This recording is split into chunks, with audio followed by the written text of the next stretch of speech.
I thought I would do this video right now because right now businesses are in quite a challenging position.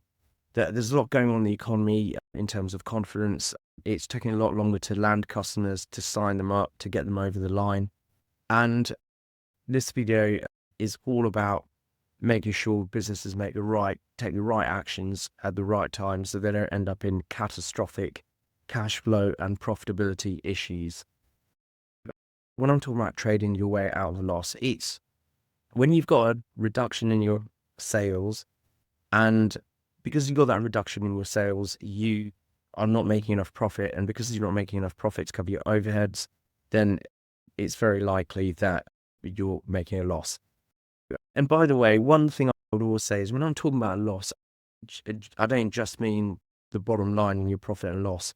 I'm also talking about you not making enough money as a business owner to live off or to sustain a reasonable lifestyle. A business can be profitable on a P&L, but it's still going to be able to pay you enough dividends for you to have a good quality of life.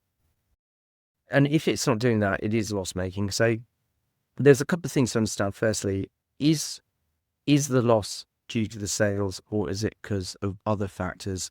The best way to figure this one out is to have a look at your gross profit margin, see if it's more or less the same as it was the year before and the year before that. Because if the answer to that is actually your gross profit margins dropped drastically, then something's changed in your business. It could be that your costs have gone up in terms of fulfilling that product or service to the customer and you haven't put your pricing up. It could be something's become a lot more inefficient.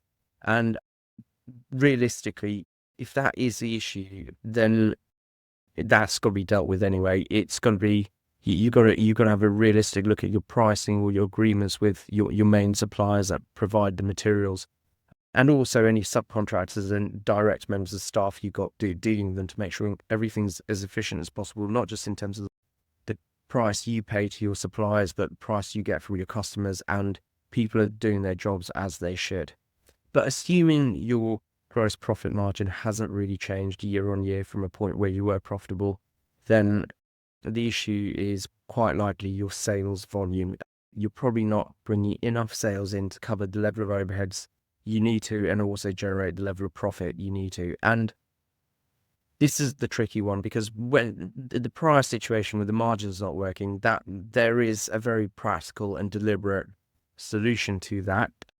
A lot of people push back and say, well, actually, you can't just put your prices up if you're selling to someone.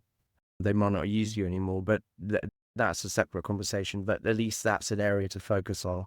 But when there's not enough volume, business owners have to make a decision.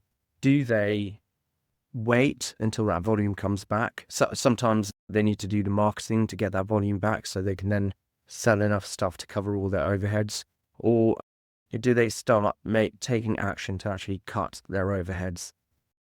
This is a really important one. Right now, there's a lot of business owners I see where they just want to wait and see how the economy does. One thing they should definitely understand before they make any kind of decisions is, firstly, is the issue seasonal? Did you have a similar problem this time last year and this time the year before? If that is the case, yeah, maybe waiting isn't the worst idea in the world, because then things will come back, and the issue you're looking at is got to be taken in the wider view of the year as a whole. However, if you don't think the issue is seasonal, or things weren't great this time last year, but they're much, much worse now, then actually it is a trading volume issue. And this is where you've got to start making a decision about whether to just wait, whether to spend a lot more money on marketing, or whether to start cutting your overheads.